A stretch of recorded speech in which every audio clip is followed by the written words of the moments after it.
Hello and welcome to Sentry Advisor Training with your host, AJ from FR Mahony. Today we're going to briefly overview the dashboard, notification settings, and the alarms that you could potentially be getting from your system. I've set up a test account and we're going to go ahead and log in. So to log in, you're going to use your username and password that was provided to you when we set up your account. FR Mahony typically sets up all the users' accounts beforehand, and it's up to users to set up additional contacts if they want. We'll go ahead and go through that process. So right now, I'm going to go ahead and log in. So it's sentryadvisor.com. Put in our username password. We will sign in. Now this is what I like to call the dashboard. It's basically the sites list. Typically on a sites list, you might only have one or two sites. As you can see here, this is kind of a condo association, so they have multiple sites. We can overview real quick. Take a look at 31 Green Meadow Drive. 31 Green Meadow Drive, as you can see here, this is the site dashboard. Looks like both pumps are off. The high level alarm is clear. AC power is clear. Everything's in the green, which means that it's good to go. If this heading up here was red, that would indicate it was in a trouble or an alarm state.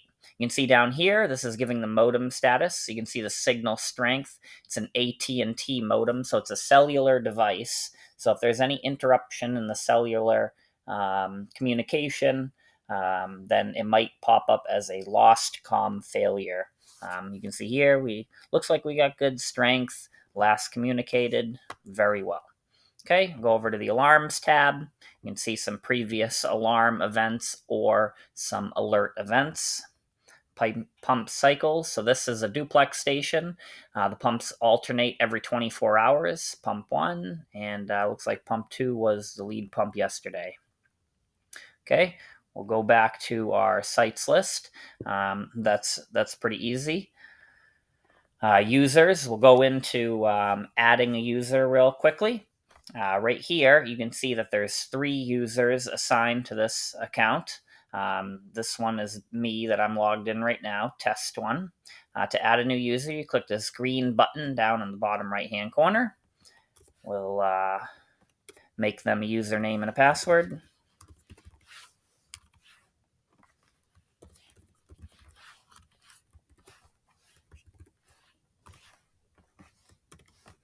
See if we can copy it. No, we can't.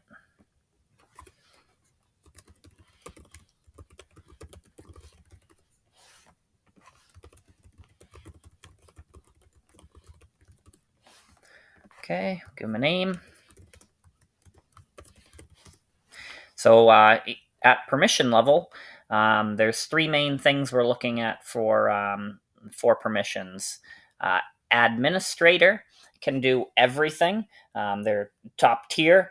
They can add and delete users, where the supervisor, the next level down, cannot add and delete users. Supervisors can add alarm notifications, change notifications, view everything like that.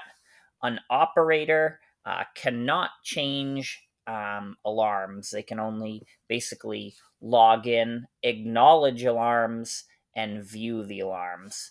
And a viewer can only log in and view the alarms. So we'll go through the next step. Well, usually, as if you're looking at this, you're the admin for the account, and you would go ahead and add in, some extra people that you want. Each person has to have their own login to be able to receive alarms. So you have to set everybody up with an account to be able to add them as a notification contact. So we'll save them. And then here you would add their notification information. So we could add a phone number. I'm just going to add in a fake number right now. Okay, they agree. We'll add in a fake email address.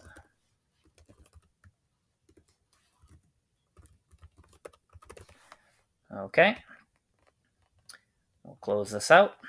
If this user forgets their password or changes it and forgot it without using the forgot password, you can actually log in as an administrator and change their password for them if they lose it. So that's a handy tool. All right, we'll go down to alarm history. In this section, you can actually go through all the alarms that have previously occurred or are still active. Notification settings, as you can see right here, it looks like they have a couple notifications set up. These were a test notification that I set up earlier. Yes, delete.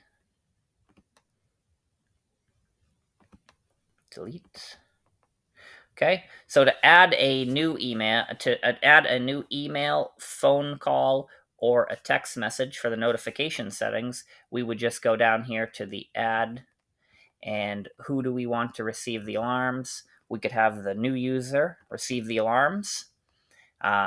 Typically, when I'm setting up an account, I'll set up an email to have all the alarms and the alerts, and a phone number. I'll just have a text or a phone call. So I'll first start up with the email. How long would you like the delay for? So because it's an email, we're not really worried about nuisance emails. So I'm going to go ahead and say, no, we don't need any delay. So basically, if there's like a comm loss and then it restores within a minute, I would still get a notification via email that there was a failure or a communication loss or a power outage. I'll set that. So this is a nag setting. Do you want to continue to notify the user if the alarm has not been cleared or acknowledged? You can click yes or no, and then you can set the interval of how often they keep receiving emails until they log in and acknowledge the alarm. So somebody in the group has to acknowledge the alarm. Remember, viewers cannot acknowledge the alarms, only operators, supervisors, and administrators. Okay, we'll set that. You can specify shifts or daytimes. So if you have a technician in here or someone who just works Monday through Friday, you can set up specific times and days that they will get the alarm, phone calls, text messages, or emails. So usually for emails, I will not specify a time of day. Maybe if you want to do voice, phone calls or text messages, you can set it up so you're not getting a phone call or text message at 12, midnight. Okay. Usually for the email, I'll set up alarm and alert. So alarm is just going to be your high level alarm. Alert is actually going to be if you have a Protect Plus panel, you're gonna get notifications for a run dry, a power loss, and an overpressure situation. All right, and then we'll save that, and you can see right here our new user fake email is getting the emails, and we can set the new user up for a phone call or a text message. We can do both, text and a voice. So this one, I'm going to give a 5-minute delay so we don't get any nuisance alarms. So if it clears itself within 5 minutes, I will still get an email about it as I previously set up, but I won't get a text message or a phone call because it's already cleared itself within 5 minutes. So it's more of an intermittent alarm instead of a continuous emergency. Probably, do you want to be notified? You can click. We'll say no, alarm and alert. We'll save that one. And then here we go. right here. At any time, you can go and you can suspend the alarm. So if you know you have a situation and you know service is set up to help you, you can go in and temporarily suspend the alarm so that nobody is they don't get they don't receive the alarms or what have you, because I deleted this user. All right. So that's pretty much it. I believe in settings. Um, that's if you wanted to rename your site and stuff like that. Um, pretty much it. That's the basics. And if you guys have any other questions, feel free to give us a call.